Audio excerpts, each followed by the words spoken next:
Alright guys, pickups time, and this has been a while since I've done a pickups video. I think it's been a month, maybe a month and a half, 2 months. Because of everything that's going on in the real world, which I can't say on here, apparently YouTube is like flagging stuff that has the word of what's going on in the world right now. So I'm going to keep that, like not say what that is, but everybody knows what it is because of course everybody knows what's going on in the world. But despite that, I got a lot of pickups in the past couple months, and I was gonna wait until I get more, but I thought, I've got enough right here. So let's start out with the two lone games that I bought over these past couple months. Super Mario Maker 2, incredible. Really, really love this game, and the Switch is just knocking it out of the park with all these games that are coming out. And this one is just so awesome. I've made a lot of stages that are really really fun because you can really do anything literally with making 2D or 3D side scrolling Mario stages. It is incredible. If you are a fan of Mario, this is a game I think you'll like.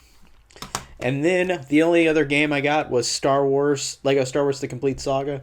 I bought the GameCube version of the first Lego Star Wars game, episodes 1 through 3, and it has a disc scratch on it, so it's not working. And then I couldn't find the other GameCube versions at any place in town before this happened, so I just bought the PS3 collection, which I'm really enjoying.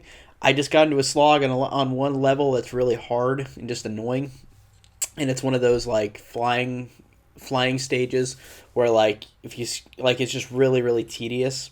But I really loved these games as a kid, and I really do like going back to playing these. I've played through episode 1 so far, and then episode 2 I've got halfway through with that annoying stage is why I stopped. But I will go back to it and I will beat these. But really, really fun, awesome game, and I can't wait for the new complete Skywalker saga that they're doing for all 9 movies in Lego form. That'll be so fun. And then I got a couple steelbooks from Best Buy. I've got Frozen 2, and of course I'm a Disney fan. I've got to get this. Steelbook is really, really cool. Honestly, the steelbook really sold me. This is a really awesome steelbook. And the movie itself, I saw in the theater and I thought it was fine. It's okay as a sequel. Not as great as the first one, but then rewatching it again, I liked it a little more. I thought it was a little more entertaining, I guess you could say. I mean, it's still just kind of a Disney sequel, theatrical, but it's still got great animation. It's still got some good music, some good action. It's got good characters. Like, it's still a fun sequel regardless, but I really like this steelbook. That's one of the biggest reasons why I wanted to get it. And then that day as well, I got Knives Out steelbook. Really, really love Knives Out. This was one of my favorite movies of last year.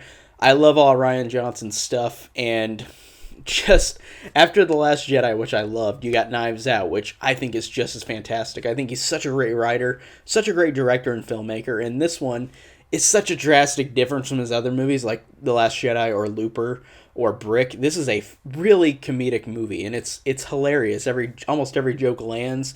The writing is just so well done with how big of a mystery this is, and the mystery is so awesome. And it's one of those movies where he's one of those people where he's making this a mystery movie, but the point of it is not as much the mystery. The point of it is these characters and the fun, wacky, zany as these characters are. They're so zany and fun.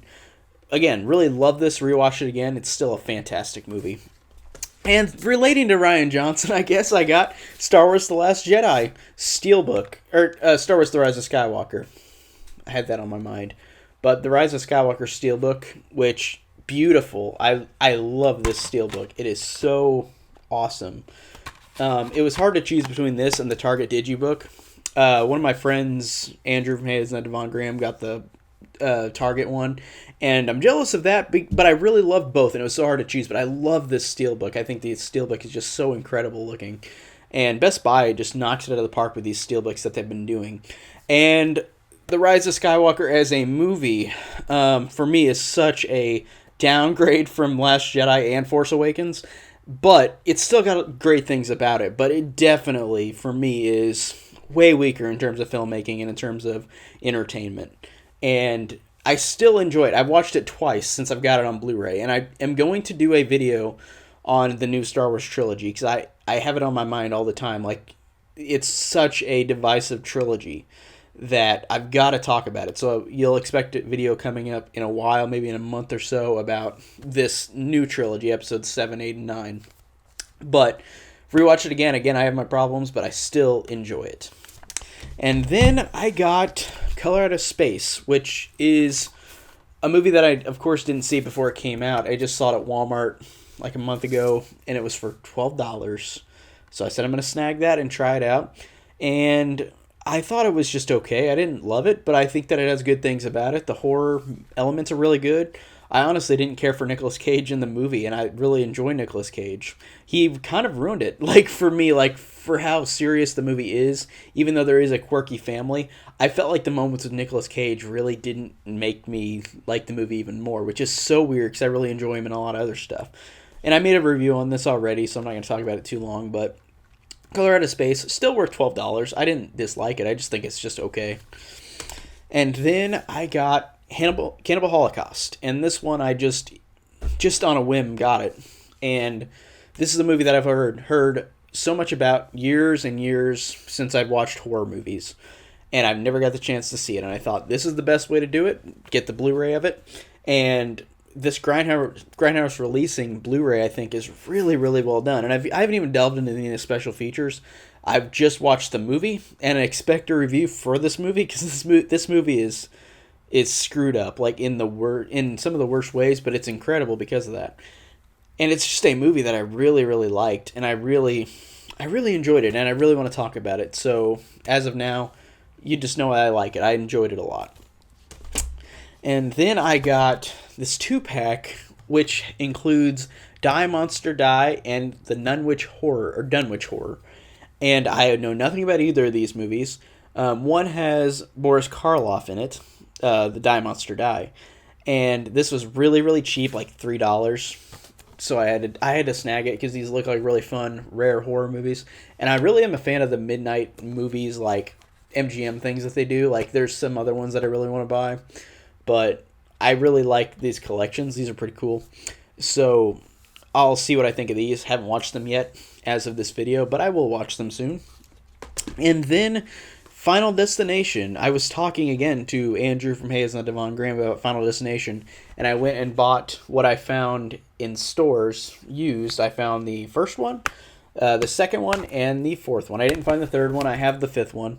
I own them all on DVD, the fifth one on Blu-ray, so I just need to upgrade to get 3. And I might be getting 3. I don't know. We'll have to see soon. But then we have the last 2 movies that I got, and they're both Scream Factory. So I got Big Trouble in Little China. Really, really enjoyed this again on rewatch. Honestly, I loved it a lot more than I did a couple years ago whenever I watched it. I thought it was fine a couple years ago, but I didn't like find it as enjoyable whenever I first watched it. And now rewatching it, I think it's really, really good and really underrated Carpenter. And I know a lot of people put this high up on Carpenter's like movies, and I definitely agree. Rewatching this is awesome, and the artwork is really cool. It was hard to choose between this and the Steelbook again. Always hard to choose between the two, but I really like the artwork for this one as well. And then the last one I got for this pickups is April Fool's Day. Of course, I had to buy it. I think the artwork is getting a lot of like a lot of people either like or dislike this artwork, and for me, I think that the artwork is creative. I just don't know if it's like the artwork that I think we needed. And of course, I switched the slip around in the bottom, on the inside of this, so we got the actual original artwork, but which I like more. But I think that this is still solid artwork. I know a lot of people don't like it, but everybody's entitled to their own opinion. I think that this is pretty cool. Enjoyed the movie. I've watched it again twice since I've got it on Blu-ray, and I think it's just a fun, entertaining time. A really, really good, underrated slasher that nobody really talks about, and there's reasons for it without spoiling it. But it's a movie that has great moments in it. So that's all I can say about April Fool's Day. And that is all my pickups for this month. It might be a little bit before I get other pickups because of what's going on in the world. And I don't know. Like, I don't buy a lot of movies every month. I don't buy like a huge amount of movies. I usually buy in small doses, and then I just make like a monthly video. So, and if you've been watching this, you know that already. But since my pickup video has been like a month or 2 ago before the last one was. So yeah, that's it on my pickups video, and thank you guys so much for watching. Hey guys, if you like this video, consider checking out my other content. I review a majority of films that are pretty recent, and also older films, and mostly horror as well. Horror is my favorite genre, so I expect a lot of horror. And check out all my links down below. I have a link to Patreon. I have a link to Instagram, link to Twitter, link to my Facebook group, Horror Enthusiast 101, and to my own personal Facebook page, CDR Movie Reviews. And thank you for anybody who watched this video. Thanks for watching.